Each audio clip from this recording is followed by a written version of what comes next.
അപ്പോൾ നമ്മുടെ ഇന്നത്തെ താരം ഈ ഒരു ചോക്ലേറ്റ് കേക്ക് മിക്സാണ്. അപ്പോൾ ഇതിൽ പറഞ്ഞിട്ടുള്ള ഇൻസ്ട്രക്ഷൻസ് പോലെ തന്നെ 2 മുട്ട, 1/2 ടീസ്പൂൺ വാനില എസൻസ് നന്നായിട്ട് ബീറ്റ് ചെയ്തതിന് ശേഷം 7 ടീസ്പൂണോളം വെജിറ്റബിൾ ഓയിൽ യൂസ് ചെയ്തിട്ടുണ്ട്. അതിനുശേഷം നമ്മൾ ഇതിൻ്റെ പകുതി മിക്സ് ഇട്ടൊന്ന് ഫോൾഡ് ചെയ്യുക. അതിനുശേഷം ബാക്കി മിക്സും കൂടിയിട്ടൊന്ന് ഫോൾഡ് ചെയ്യുക. അപ്പോൾ ഒരു ഇത്തിരി കട്ടി ഫീൽ ചെയ്യും. അപ്പോൾ അതിലോട്ട് നമ്മൾക്കൊരു 8 ടേബിൾ സ്പൂൺ വെള്ളം ആഡ് ചെയ്തിട്ട് നന്നായിട്ടൊന്ന് ബീറ്റ് ചെയ്തെടുക്കുക.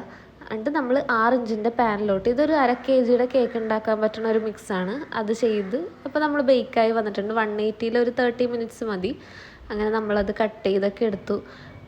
സാധാ പോലെ തന്നെ ഷുഗർ സിറപ്പ് ആഡ് ചെയ്താലും കുഴപ്പമില്ല. ഇപ്പം ഞങ്ങളൊരു മിൽക്കിൻ്റെ ഒരു മിക്സാണ്, ഒരു സിറപ്പാണ് യൂസ് ചെയ്തേക്കണത്. അതിലോട്ട് നമ്മൾ ഫിയോണയുടെ വിപ്പിംഗ് ക്രീമാണ് യൂസ് ചെയ്തത്. ഇതിൽ ഇപ്പം നമ്മൾക്ക് വീട്ടിലത്തേക്ക് ഉണ്ടാക്കേണ്ടതുകൊണ്ടാണ് ചോക്ലേറ്റ് ആഡ് ചെയ്യാഞ്ഞത്. ചോക്ലേറ്റ് കേക്കിൻ്റെ ആകുമ്പോൾ നമ്മൾ ചോക്ലേറ്റ് ക്രീമാണല്ലോ യൂസ് ചെയ്യണത്. അങ്ങനെ നമ്മൾ ഐസിങ് ഒക്കെ ചെയ്തെടുത്തു. ഇപ്പോൾ ഹോം ബേക്കറിൽ നിന്നൊക്കെ എപ്പോഴും മാർക്കറ്റിൽ പോകുമ്പോൾ ഞാനിത് കാണും. അപ്പോൾ ഇപ്പോഴാണ് ഇത് ഉണ്ടാക്കാൻ പറ്റിയത്. അങ്ങനെ ഇതാണ് നമ്മുടെ ഫൈനൽ ഔട്ട്പുട്ട്. അപ്പോൾ നമ്മൾ ചെറുതായിട്ടൊരു ഡെക്കറേഷനൊക്കെ ചെയ്ത് അടിപൊളി.